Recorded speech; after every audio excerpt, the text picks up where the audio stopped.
Chapter 11, The Morning After. He filled a glass with water, the cool liquid a welcome relief. He looked out the window, the city slowly coming to life. He summoned his drone, its silent arrival a familiar comfort. -5 tech points. +1 active drone. He sent it out, its blue lens scanning the urban landscape, a tireless scout in a world of unknown dangers. He needed to know what was out there, what threats he'd face. He needed to be prepared. He leaned against the counter, his mind racing. He had the gauntlet, the first piece of the set, but he needed the rest. He needed to level up, to gain more experience, to become stronger. The slaughter at the farm had been a good start, but it was not enough. He needed more. A faint rustle of sheets from the bedroom was the only warning he got before a rush of displaced air brushed past his ear. A soft, sharp pressure, not painful but unmistakably deliberate, clamped down on the flesh of his shoulder. Numb. The sound was a soft whisper against his skin. He didn't flinch, didn't even startle, a predatory calm settling over him instead. He slowly turned his head, catching Iris's amber eyes as she withdrew, her lips curled into a faint, playful smirk.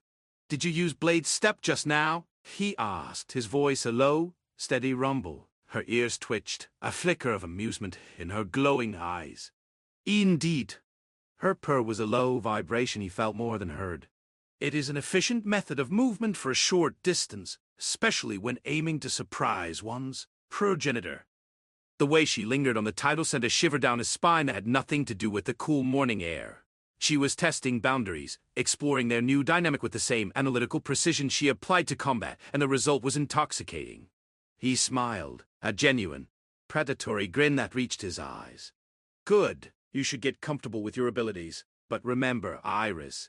He stepped closer, invading her personal space, the fresh scent of her fur filling his senses. "My name is Villainous." He leaned in, his lips brushing against her ear, the warmth of his breath a stark contrast to the cool metal of the gauntlet on his hand. "Unless you'd prefer, Master." The word hung in the air between them, a challenge and an invitation. He watched her reaction, a mix of surprise and something darker, more primal, flickering in her amber eyes. She was a creature of power, and she respected power. He was showing her his, not with threats, but with confidence, with the calm assurance of a predator who had found his place in this new, brutal world. Now he straightened up, his tone shifting from intimate to strategic. With a boop on her snoot he began speaking. "We need to plan our next move. Leveling requires hunting, and hunting requires a target. And we need lots of targets. If my math is right, and I'm sure it is, we need about 56,000 animals to get to level 10. Iris's ears perked up at the mention of a concrete objective, her playful demeanor giving way to the analytical focus of her Eldritch Knight training. She straightened her posture, the torn shirt doing little to hide the powerful muscles beneath her dark fur. "A significant quantity," she observed, her tone devoid of any emotional reaction to the sheer scale of the slaughter he proposed. The previous location provided a dense, contained population of lesser creatures. We should identify similar agricultural hubs. Parks with large populations of squirrels or pigeons would be less efficient and riskier in terms of civilian observation. She paused, her sharp gaze shifting towards the window where his drone had recently departed. The drone could scout a wide radius. I suggest we use it to map out all suitable hunting grounds within a 50-kilometer radius. We can establish a rotation, hitting one target per night to minimize detection and allow for proper resource management. Each operation should be planned with military precision, ingress, target elimination, and exfiltration. Her analysis was cold, efficient, and utterly devoid of the casual horror of their actions, a perfect reflection of the new reality they inhabited. She was already thinking like a commander, a predator planning its hunt, and her focus was a heady mix of pride and utility. He ran his hand over her muzzle into her mane and said, "Iris, that would take too long. We both need 56,000 kills. And that is just for level 10. Then there is your suggestion with my drone. It can only currently be operated in a 5 km radius around me." Villainous smiled and said, "We will do it in a single night. A blitzkrieg, if you want to call it that, a full-on assault on multiple locations at the same time."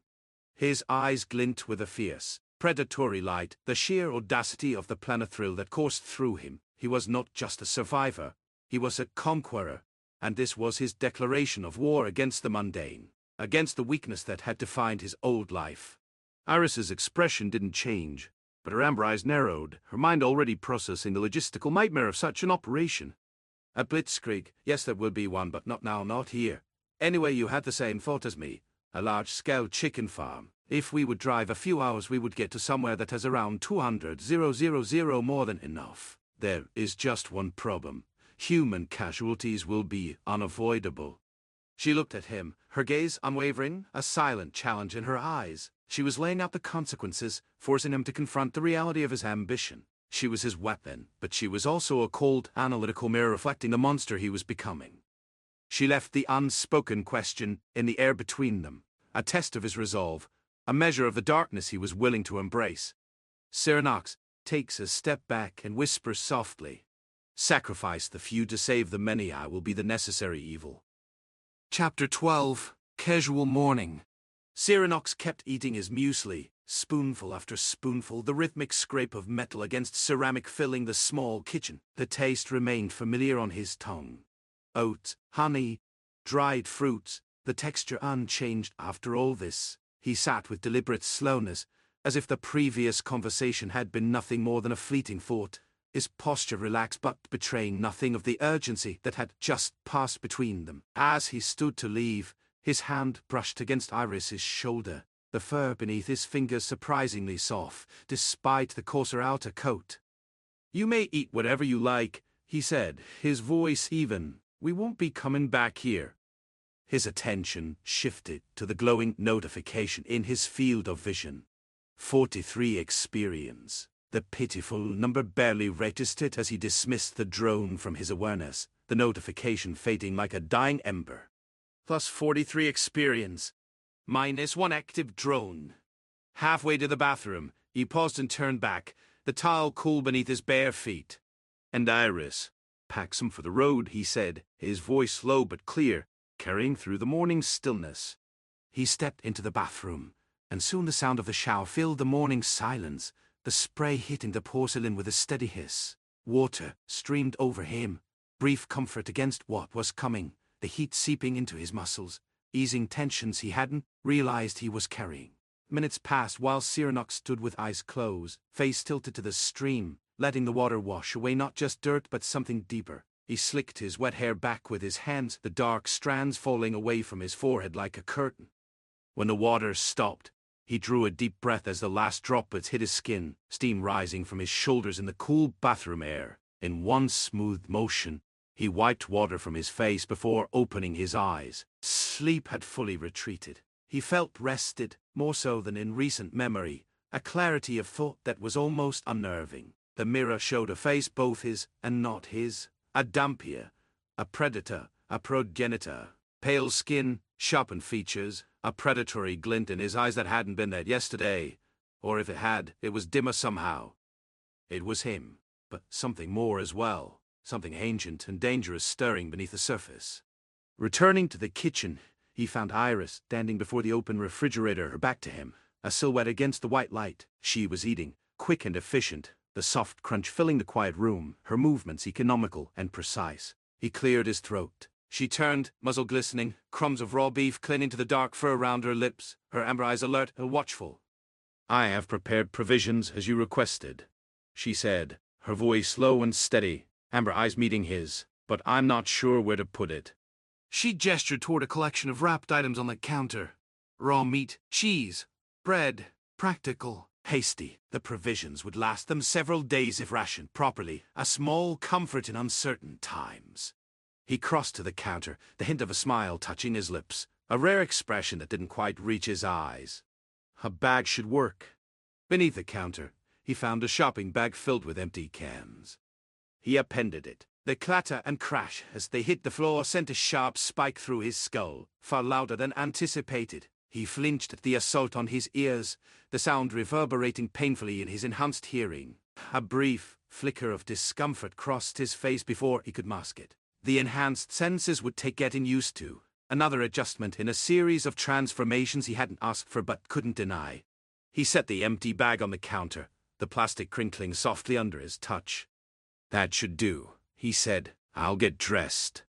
He turned and walked back to the bedroom, leaving Iris to pack the provisions. Dark jeans first, then a black hoodie. The familiar fabric settled against his skin, a mundane comfort amidst the new reality. His gaze fell on the bed, sheets twisted in memory of the night.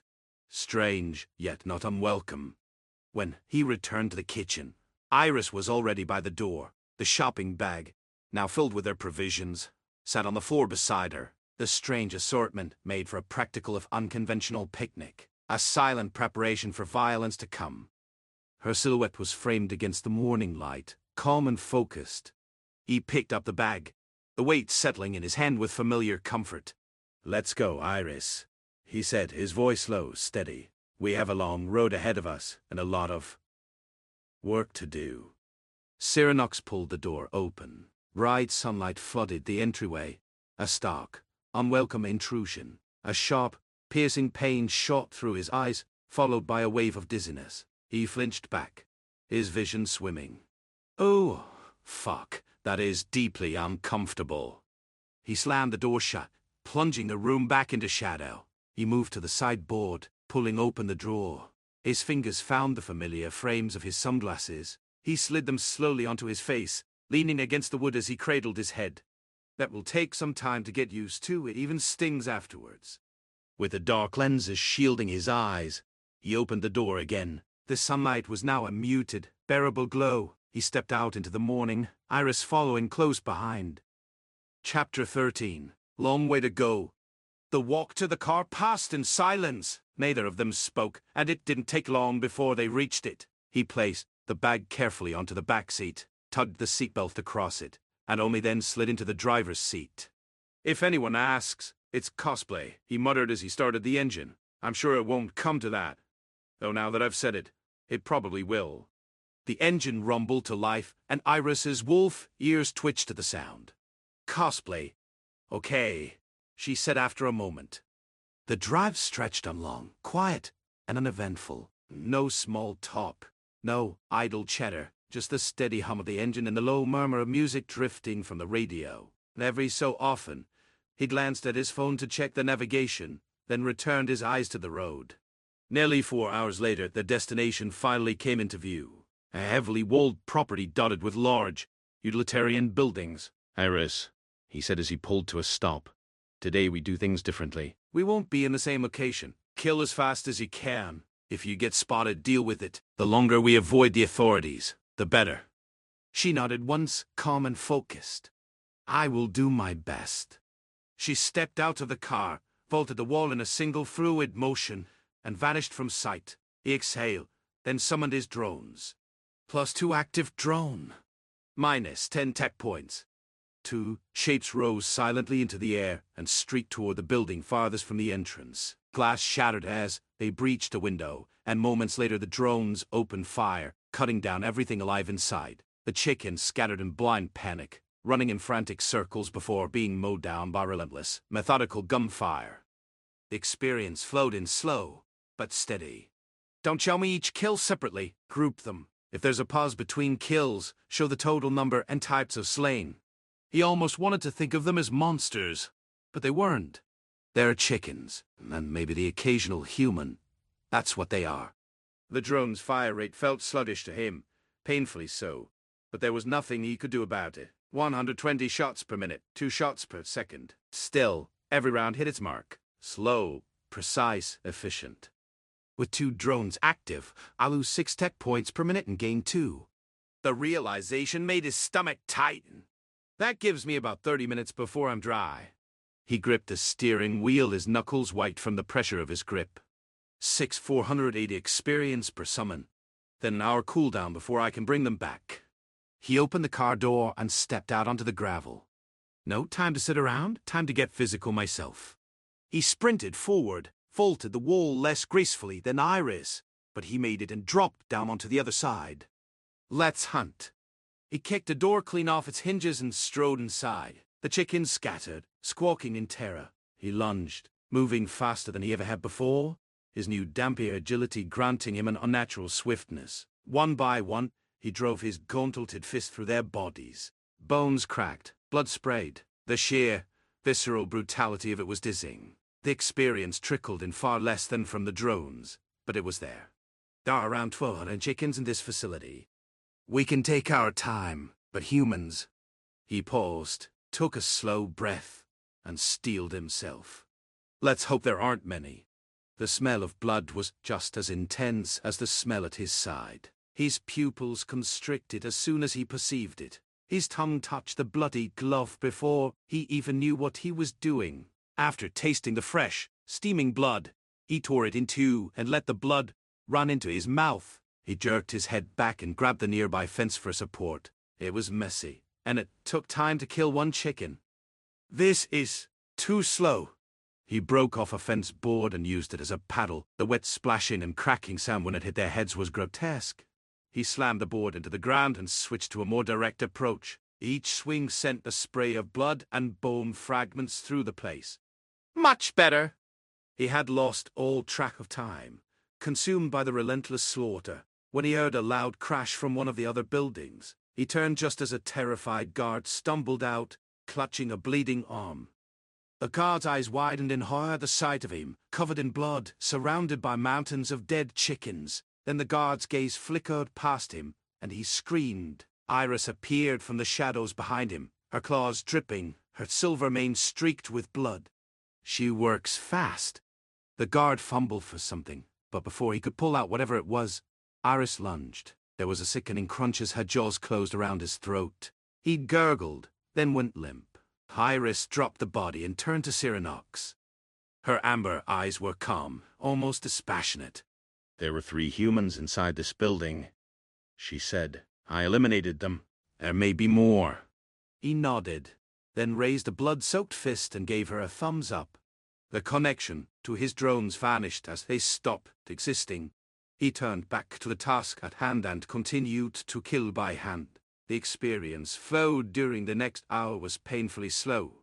Before he could resummon his drones, a scream broke his routine swings as Wooker burst in, surprising him mid-swing. It was a lady in her later years of life. He turned his head, and a few meters in front of him a drone appeared, fired once and disappeared in a cloud of blue sparks. It was quick and painless. Without hesitation or remorse he did what he has to do. The moment his tech points were full again, he summoned his drones again. +2 active drone. -10 tech points. He sent them away with the Mendel command to continue what they had been doing. Just a few minutes later, he walked out the building. He stepped into the next one just to see that it was already void of life. His gaze took in the scene before him and saw the carnage that Iris had left behind. A handful of dead people and a pile of flesh and feathers. Chapter 14. End in sight. Time passed, his arms got heavy from the continuous swings. He was tired, but he knew he can't stop now. They were 3 hours in, and in that time 24 humans meet their end. For the last 30 minutes, the only sounds were from the chickens and the wet sounds of bodies getting smashed, as well as the zapping of the magical guns of his drones. Cyranox looked at his status and saw the level 7. A small smile formed on his face. Status. Name: Cyranox. Race: Dampier. Class: Dronemancer. Level: 7. HP: 105 of 105. Tech points: 28 of 146 tech points per minute. Strength: 14 +8 +5%, 23. Dexterity: 12 +8 +5%, 21. Constitution: 14 +8 +5%, 23. Intelligence: 21 +8 +5%, 30. Agility: 14 +8 +5%, 22. Willpower: 22 +8 +5%, 32. Only 12 more hours to go. We should take a break when my drones run out the next time. He was lost in thought as he struck a chicken with such force that it crunched against the wall and fell lifeless to the floor. His arms burned from the constant exertion, but he continued striking, hitting one chicken after another. It was simpler as expected to kill a chicken. It felt like cheating, as if it was too easy. If you can just hunt down any living being. Whack. Once again the head of a chicken hits the ground lifelessly after a swing with the board. I'd like to know how the others compare. If I'm in first place and Iris is in second, and we're both at level 7, what level is the person in third place? There was no pop-up or anything like that. It did not react at all, not even a sign of confirmation from the system. He just accepted it and continued. His drones were resummoned a few minutes later, flying off again. +2 active drone. -10 tech points. The speed of the counter in the corner of his vision speeded up once again. The wet smacking sound of the board hitting a chicken was the only thing that filled the hall for a short while, followed by a scream that stopped abruptly. He was so used to it that he didn't even look up this time. He just continued with his work. After 3 hours of almost constant slaughter, he finally reached the required amount of experience to reach the next level. He was so engrossed in the work that he barely noticed the system message. Bane, level up. You are now level 8. As the drone's connection vanished, he walked out of the building he was in. Like the ones before, there was only death inside. -2 active drone. A pile of dead chickens and gore, the plank from the fence now resting against the outside of the building right next to the door. Cyranox walked over to where he hears Iris. She was cleaves through them, with her claws that had an ethereal glow to them. Extending them by the length of her fingers, the glow was pale green with a slight blue tint. +25, 693 experience. That's what I'm talking about. He grins slightly as he sees the system notification, leaning against the doorframe, calling inside. Iris, let's catch a break. We got far, let's rest and continue after eating something at full strength. She stopped mid-swing and turned to him, her amber eyes glowing faintly in the dim light of the barn. The ethereal glow around her claws faded, and she lowered her hands, her form a silhouette against the piles of dead chickens. I understand, Cyranox. We will resume after we have replenished our strength. Her tone was professional, but he could sense a flicker of relief in her voice. The constant killing was taking its toll on both of them, a shared burden of their brutal existence. He hopped over the wall and got the bag of food. Looking inside, he chuckled softly. The bag was placed in front of Iris, and he asked with a chuckle, "What's the blanket for Iris?" Iris looked at the blanket, then back at him, her expression a mix of curiosity and confusion. "It is for comfort, Cyranox. I assumed it would be preferable to sit on something other than the ground."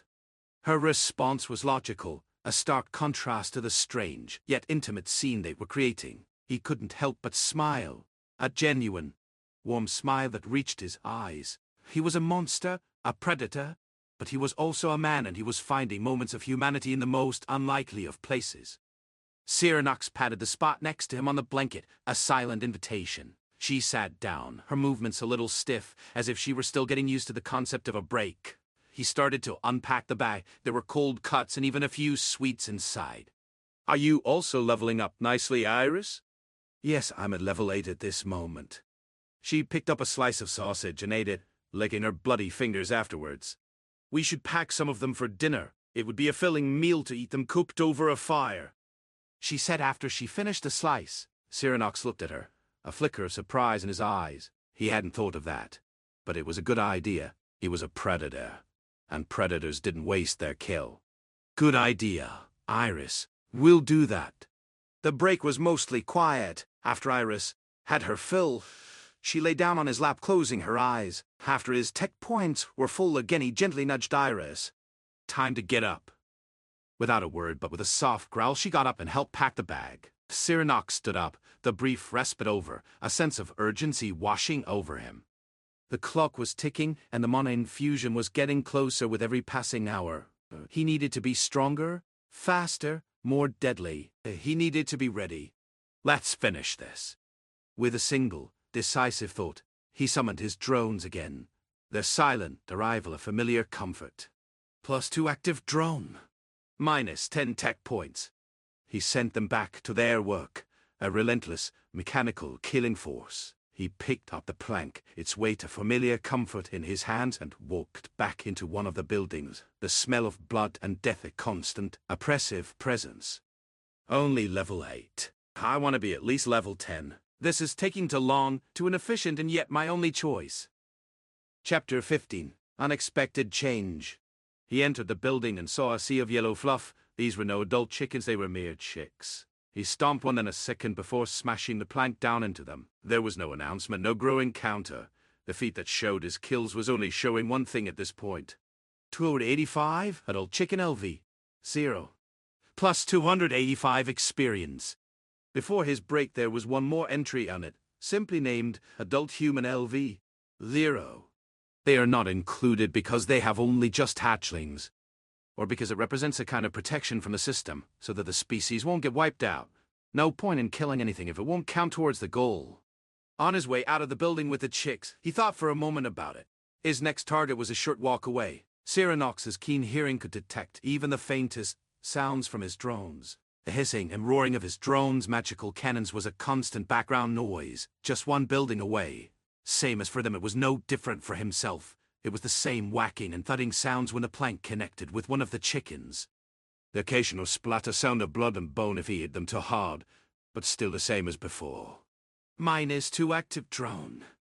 As the connection to his drones was severed due to a lack of tech points, he looked at the feat it displayed: the kills and experience. 13,825, adult chicken LV, 0. +6, 912 experience.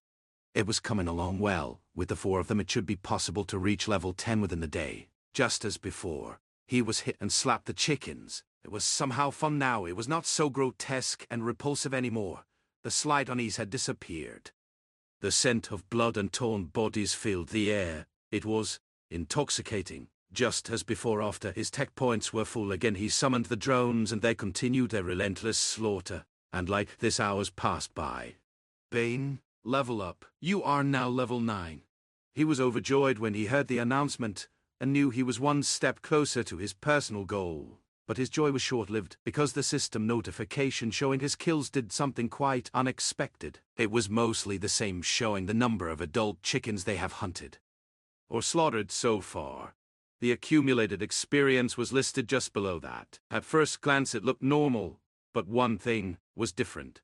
46,452. Adult chicken LV. 0. +23 and 26. For experience. He looked at the experience and his eyes went wide. There is no fucking way. Diminishing returns.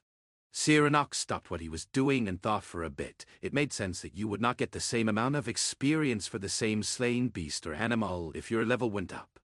I'm now 10 level above them. Was that the threshold? It must be. For the next level, we need 20 experience. There are 12 on the kills just for a purse alone. The counter in his vision rose by the second. +23 to 27. 1 experience. It was a total momentum killer, like hitting a brick wall I didn't see coming. Just as I was finding my rhythm, this will change so much. Fuck! There are not enough chickens here! His loud cry echoed off the walls, accompanied by a frustrated crash. With full force, he smashed his board against a chicken, the knuckles turning white from his firm grip.